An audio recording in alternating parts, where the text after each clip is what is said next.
Our keynote speaker is a well-rounded business leader with over 2 decades of experience across general management, sales, customer development, FMCG marketing, internet companies, and advertising. His purpose is to unleash the hidden energy that brings success and happiness to people, business, and society in general. Working with Unilever for over 18 years, he has demonstrated strong leadership and performance track record across general management, customer development, and marketing. Having led diverse businesses, that is ice creams, infant and feminine hygiene, and channels like Shakti, rural, modern trade, and e-commerce, he also brings a comprehensive understanding of India, having lived in 16 cities in India and also in Bangladesh. On a personal front, he is married to Shweta for over 22 years, blessed with 2 sons, Sanay and Prakhar. They love traveling together and playing golf, apart from a bunch of other things that families normally do. The BMPA is honored to welcome Mr. Kedar Lele. A huge round of applause as he approaches the stage. Mr. Kedar Lele, please.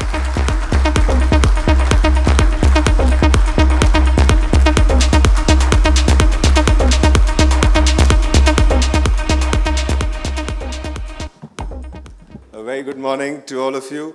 Namaskar. This is a wonderful occasion for me to be here. And I always think whenever I'm going to a place like this, my office does a great job of sending an introduction like this, and my wife has never heard so generous words being spoken about me. I'm thinking, and every time I think I must record one of these, I keep forgetting. Before I start, I hope there are some HUL shareholders in this room. Yeah, very nice.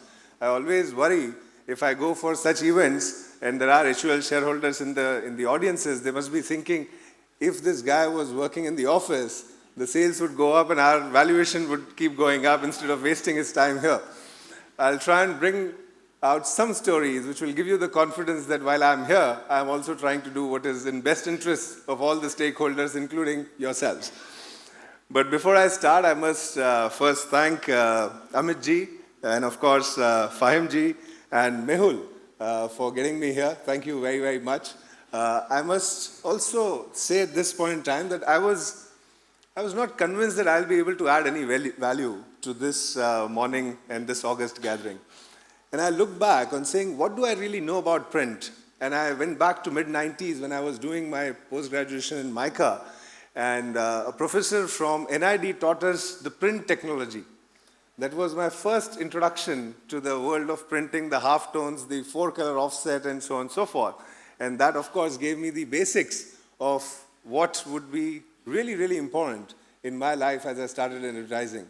So from those days to now, there have been many occasions for me to interact with partners, vendors, and thought leaders. Because really, if you ask me, in 5 or, depending on the company you work for, some people have 4 P's of marketing, some people have 6 P's of marketing. One of the most important P's of marketing is product and packaging. And what drives the first moment of truth for consumers is the packaging. And then, of course, the product. And you play a terribly important role in making sure that the perceptible difference between 2 products and 2 brands is felt by consumers at the point of purchase. And they say that most, or rather dominant share of choice of brand that you have is made at the point of purchase. And you are all kings and queens of the point of purchase. So thank you very much for doing what you do on a daily basis. And I'll try and maybe bring a few stories alive from my life and my learning to make this day maybe a little worthwhile for all of us. So starting with the first one is my inspiration, and I was delighted to see in the invite Gutenberg being mentioned, because when I was studying and I saw 1455 as the time when Gutenberg first thought about a printing press. After that, the largest printed volume in the world is the Bible, because that's what got printed in commercial terms, much, much larger volumes, and spread the religion around the world. But we have seen what it really did to the human race is it spread knowledge for all of us. It made knowledge accessible. It made information accessible. Much, much before, of course, internet democratized it to a very different level.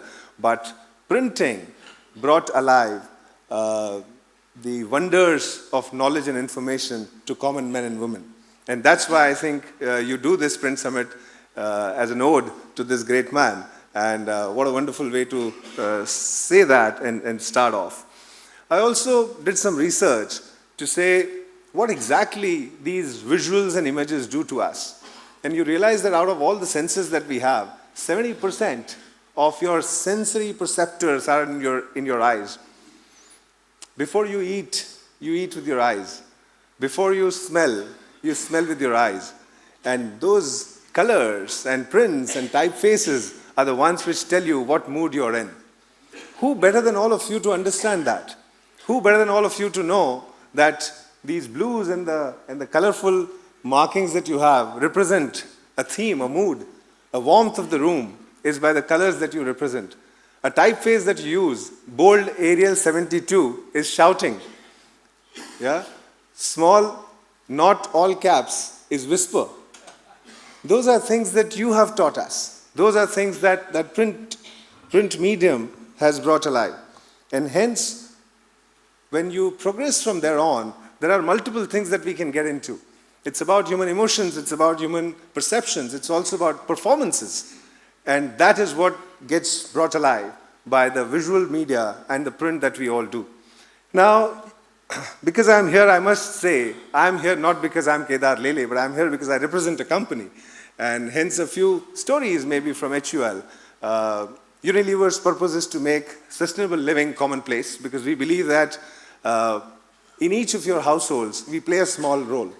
We play a small role from the morning till the evening to make you look good, feel good, and get more out of life.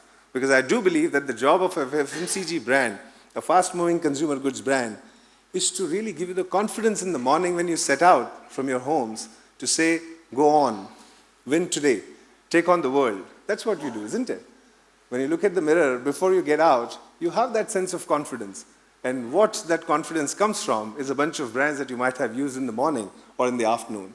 And that's the job that we do. And hence we believe that we play an important role in bringing sustainable life and making that commonplace. Small actions that we take, a couple of grams of plastic reduction leads to millions of tons of plastic reduction in the world. If you use a detergent that reduces a bucket of water from the wash cycle, then it's millions of liters of buckets of washes that we can reduce. And that's exactly what we try and do on a daily basis. Now, our journey started in 1888, so it's been a long time ago. Can I get a bottle of water, please? It's here. Okay, thank you. Nice. So our journey started a long time ago, 1888. Calcutta Harbour, suddenly some boxes of Sunlight soap landed up, made in England by Lever Brothers. And since those days is when we have been in India, this company has been in India, and expanding from category to category. And you've seen our journey, whether it's the Lipton tea, Brook-Bond teas, or hair shampoos, soaps that you use, and so on and so forth. I'm not here to talk about our brands anyway, but the point I'm trying to make is, in this journey of 130 years, those are some of the numbers that you and I know of, right? We are one of the top 5 highly valued publicly listed company in India. We have a large number of people who work for us, and more than 9 million outlets is where we are present. And we do this day in and day out, because that's what fast-moving consumer goods do. Now, the learning or the lesson here is very simple. Whether it's a small entrepreneur or a large company, the only way you can survive is taking a lesson from Africa. When the sun rises, whether you are a gazelle or a lion, to survive, you got to be running. So whether you're an entrepreneur, a small company, a large conglomerate, or a multinational, the only way you can survive and thrive is by running. And that's a metaphor for saying we got to be evolving at all times. Because if you don't, you have the risk, you run the risk all the time of turning extinct. And we saw and we heard some stories, and I'll try and bring alive a few more. And we did this by doing a good balancing. People expect a multinational company to bring in the best from the world. That's not always true, right?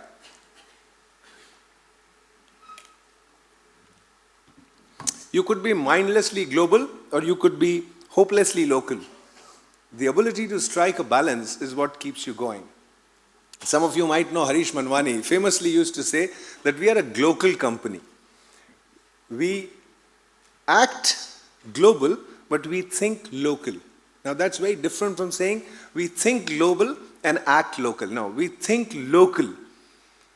We got to be more local than the locals, but think local, act global means act at scale, act with quality, act with processes which could stand the test of time and scrutiny. And that's what kept us going, and hence there may be a lesson here which you might want to think about. Irony of this statement is that this statement became very, very famous, but the man who said this statement could not see the future of that great organization called GE. Today GE is getting split up. During those days, of course, GE Finance kept pace and kept returning the returns on the market, great share price, but over a period of time, of course, went into decline. And GE still is home to wonderful innovations, great patents. You might know that the person behind GE is actually Thomas Alva Edison. And that's the great story of that company. But the fact is, and this is also said by multiple F1 drivers, they believe that if the speed at which they're going, at one place, at one point, their ability to command their vehicle becomes much easier because they get comfortable with the speed of change which is happening around them. And that's the initiative that I think all of you are upon. And we'll talk about maybe 2 or 3 things which are now becoming visible to all of us, which if we did not encounter with ruthless honesty, will not be able to evolve in the times to come. Great story of Apple versus Nokia. How many of you have a Nokia phone in this room? 1, 2 maybe? Have. Yeah? There was a time when all of us had Nokia phones, right? They were bricks and they were really good quality. They were so good quality that at those days we never thought we would ever get out of Nokia. Some of us did have Nokia communicator as well, which stylishly used to open and you could type and then you could close it and you could talk on it, right?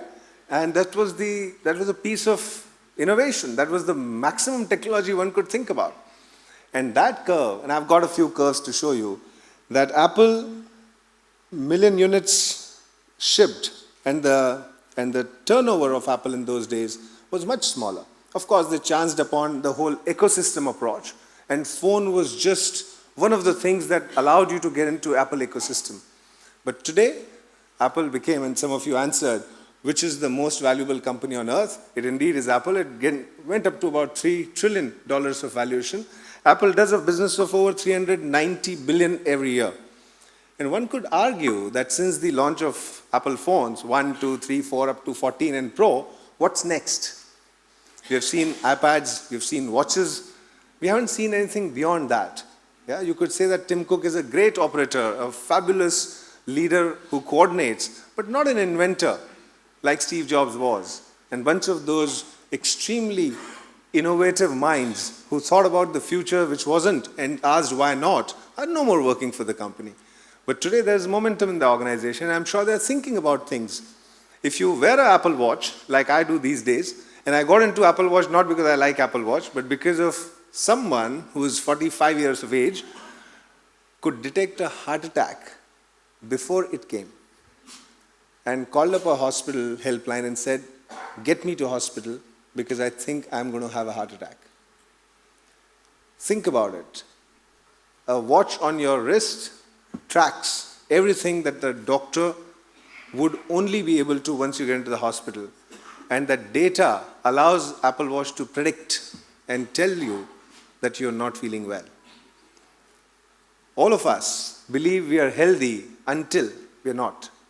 And if Apple could get hold of the healthcare market, which is where they are not able to because maybe FDA is stopping them from doing so, could go into a very different sort of trajectory on growth. Because healthcare is where the next maybe frontier of economic growth would lie for them.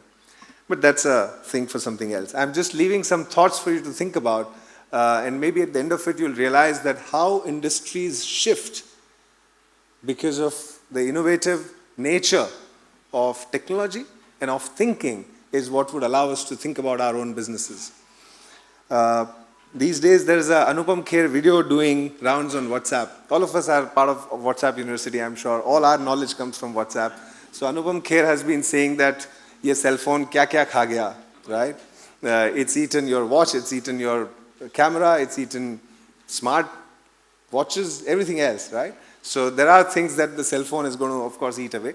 Second story is about Netflix versus Blockbuster. Blockbuster used to be a VHS tape renting service. Netflix got into business, and in a few years, yeah, it's about 6 years' time, Blockbuster went for bankruptcy and Netflix took over.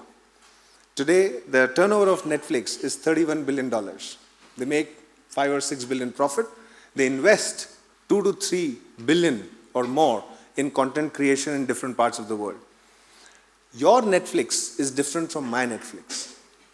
And my Netflix is different from your Netflix.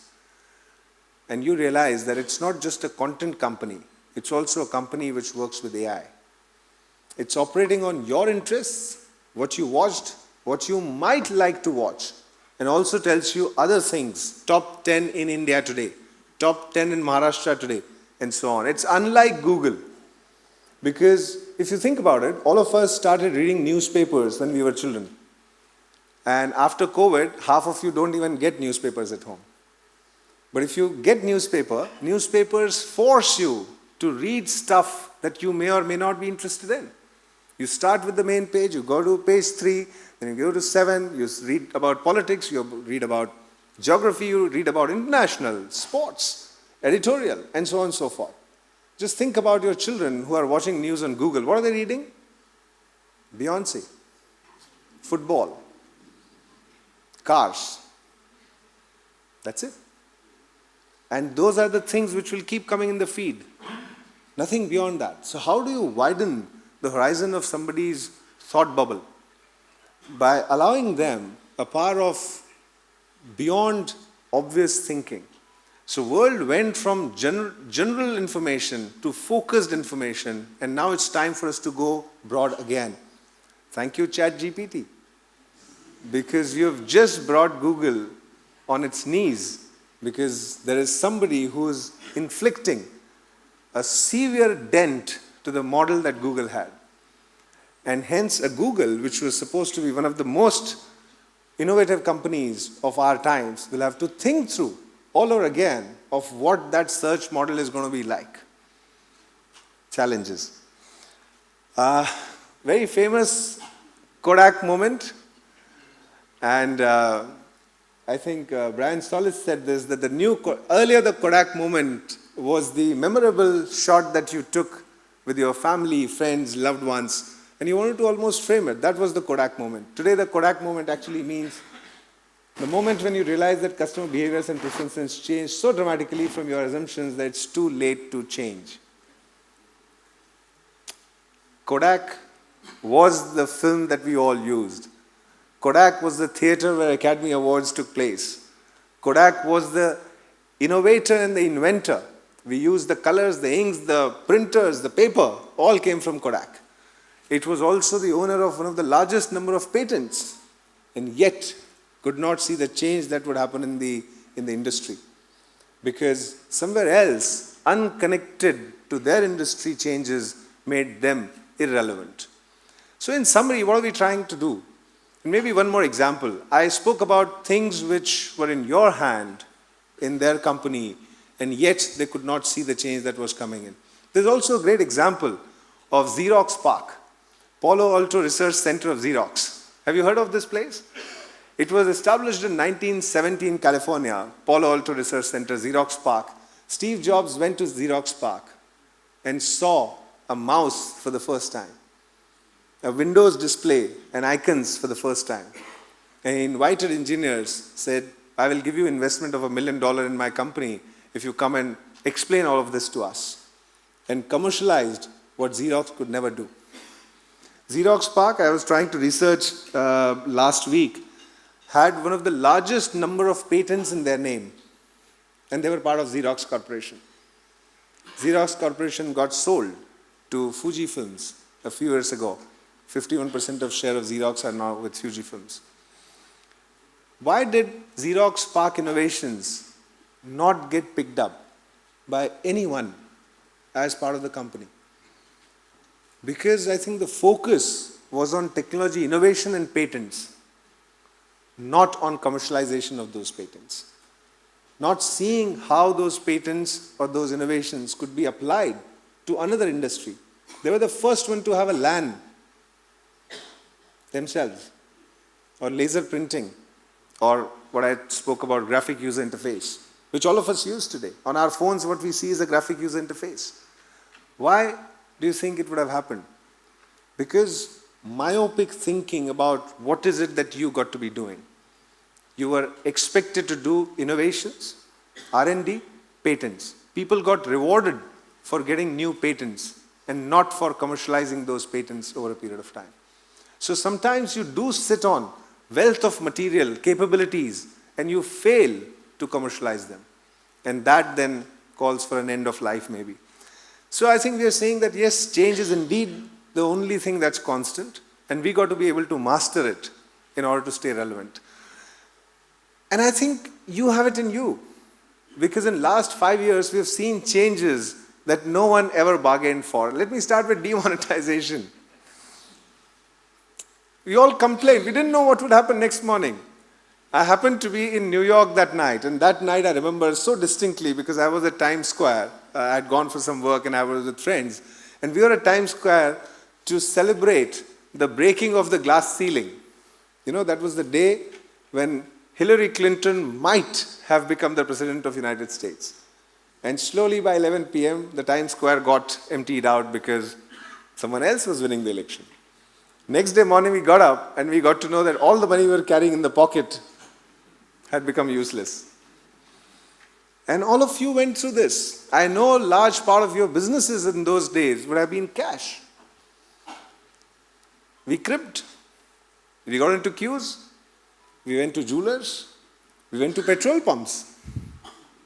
We gave money to our staff to deposit in their banks in the rural areas. We did all the tricks, isn't it?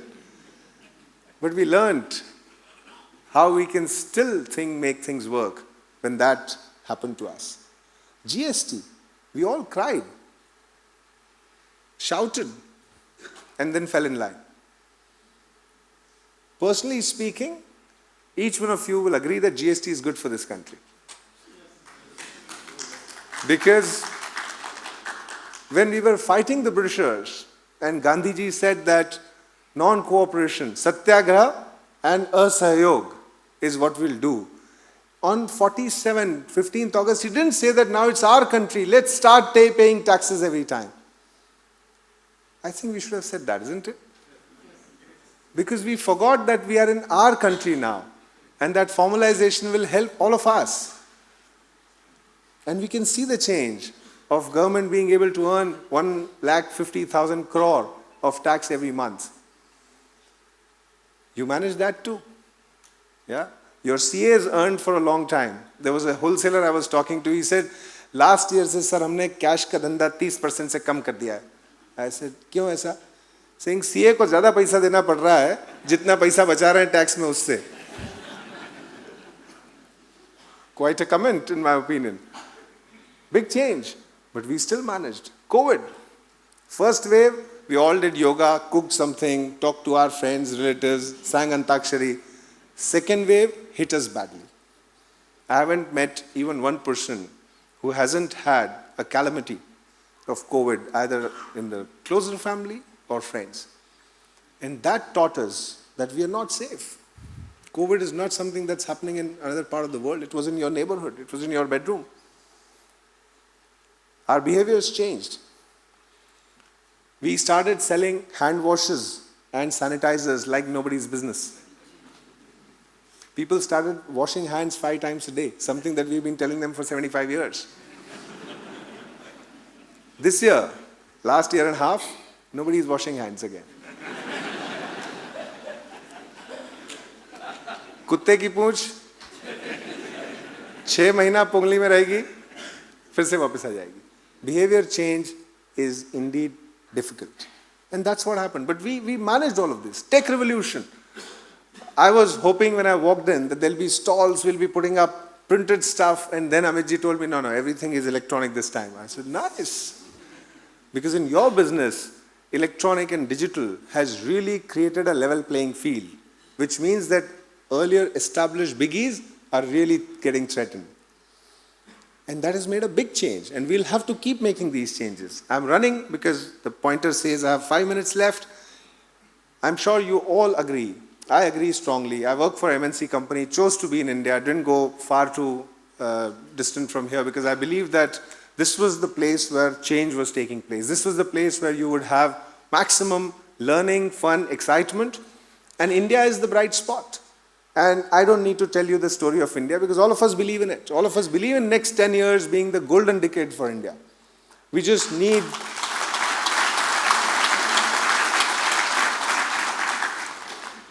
And hence, I think the learning for all of us is, in these 10 years, when the world around us, closer home is changing, reinvent.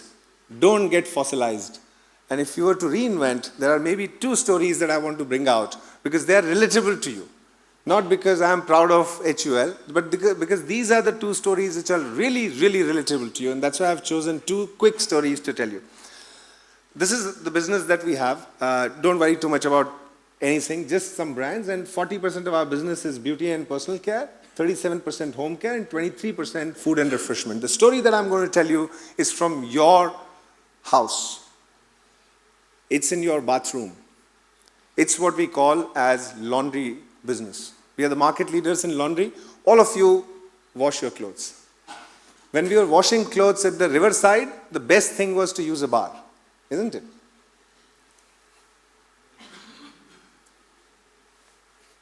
Done. When we got home, there was a bucket and there were multiple clothes. 50 years ago in this room, everyone wore white. Today we wear different colors, different fabric. We started dipping clothes in water. We also told consumers that you don't need to use your elbow power. You can just dip, the dirt will go away, daag achhe hain and all that, and then you will be able to get your clean clothes. Today when you go home, we are habituated to drop our clothes out saying shirt ek din ho gaya, pehen liya, all of that. You're in Mumbai, hence we still sweat. Most part of the world you don't have any stain on your clothes. But it's habitual for us to get our clothes to the laundry. And more countries and more people wash more often as they have more clothes and have less stains. You have washing machines. So over a period of time, what you need is not bars or powders. You need liquids and pods and so on and so forth. And we have been telling that to consumers, progressing them on that journey for whether it's a dish format or clothes. And all of you in your homes, I can tell you, some of you may not know, but your spouses do, you have liquid detergent at home and you have something called Comfort, which gives fragrance to your clothes. Because in Mumbai, clothes don't dry well. So if you use Comfort, it's nice fragrant clothes that you can wear because clothes dry fastest on your body and not on the hanger. That's the change. In 5 years, we managed to move the market into liquids and Fabcon. So our contribution of business for liquid and Fabcon is now 15%. All of us feel happier buying those formats. You pay us more, we make more margin, and we can plow back more money into the product innovation. That's the idea. I should not shy away from saying that all of us here want to make more profit, want to make a sustainable margin so that we can invest for innovation and can sustain this business in the future. Yeah, we don't want to cost cut our way to decline and then demise. So that's exactly the model, the way it works. Find discerning consumers, make consumers more discerning, take them on the journey of evolution and let them pay more for better products. That's what we've been doing. Second example, the video started, so let me go back. 5 years ago, we realized that our business, we go to 2.2 million stores directly. We are one of the largest distributed business. But B2B companies started coming in, okay? And we felt that in the future, with the advent of internet, our classical distribution model will get challenged. 4 or 5 years ago, I put a POC in action, proof of concept, and we invented an app, which is what today more than 1 million retailers use to order our products online directly, which we service through distributors. I'll not talk much, play a video which tells you what we do. We today capture more than 1,000 crore of business every month on this app now, apart from salesperson who walk into the store. Let's have a video. In the last few years, India has witnessed massive upgradation of technology in distribution space, especially with the entry of startups and cash and carry entering the e-B2B arena. Unilever in India has been proactive in recognizing the changing landscape and has built a strong e-route to market model called Shikhar, literally meaning the peak, to retain its competitive advantage in distributive trade. Shikhar has been built with an advanced front-end app for demand capture and cutting-edge back-end processes for demand fulfillment, delivering superior retailer experience. At the core of the Shikhar app is the strong value proposition it offers to retailers like anytime ordering, N+1 delivery, easy access to credit, seamless return process, and attractive margin. The app has been designed keeping in mind the specific needs of B2B customers who buy for resale. Unilever's years of experience in dealing with mom-and-pop stores and access to rich transaction data allows us to personalize the shopfront and give offerings specific to each retailer's needs. Shikhar app truly complements the physical sales call made by the sales reps, giving retailers an end-to-end omni experience. The order-to-cash process in Samadhan is a unique ecosystem consisting of intelligent IT platforms working in tandem to enable enhanced customer experience. In this model, orders from stores are directly sent to Unilever fulfillment centers for seamless servicing. An intelligent and integrated warehouse management system has been designed to minimize fulfillment lead time through a segmented picking process, dynamic route optimizer, and a smart delivery app. The scale of fulfillment automation is customized for each geography, depending on complexity of assortment and volume-value ratio, thus giving a significant cost advantage while enhancing the agility and speed of fulfillment. Project Shikhar has achieved a significant scale with over 1 million stores and a quarter of Unilever's distributive trade turnover now coming from Shikhar app, showing strong adoption amongst retailers. Our purpose is to empower neighborhood retailers by making them future fit to thrive in the next decade while reinforcing our competitive advantage in DT. So the point was, the idea was to disrupt ourselves before someone else came around and disrupted our big competitive advantage. And for a large company to do this, I think it takes guts. And hence each one of us must develop that guts to be able to disrupt your business, because if you didn't do it, someone else would. I'm sure this chart has a big question. This is a question on your mind. And that question in your mind is right. And I urge you to think about it in these 3 circles. Always when it's a decision to be made, 2 circles are easy. You can get society and economics right, environment will suffer.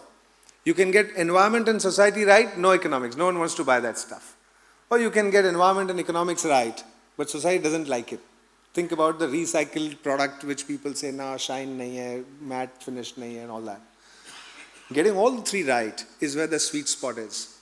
And you would have to be the change agent, telling all your clients, customers, people who are demanding to say, isn't it time that you looked at an alternative that I am bringing to you, instead of saying, I am not able to innovate because customers don't ask for it today. You will have to be the change agents around.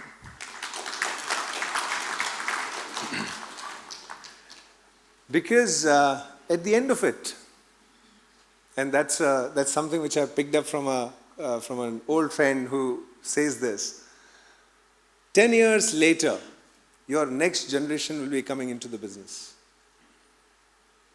They'll ask you, what were you doing when there was a world war going on? What were you doing when India was going to shine? What were you doing when the tech and digital was challenging our business model and shifting it substantially? You don't want to say what's written there. You want to say, I encountered the change and I initiated it so that you could take it to the next level. Because I know that all of you have built businesses which are worth crores in value and huge reputation and dependency for your families, your employees, and people that you serve and work for. Thank you very much for getting me here, and have a good day.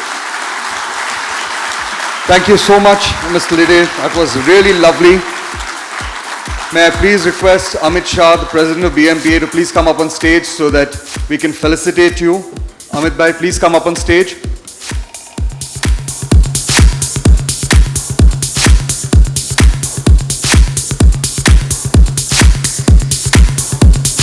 A big round of applause, ladies and gentlemen.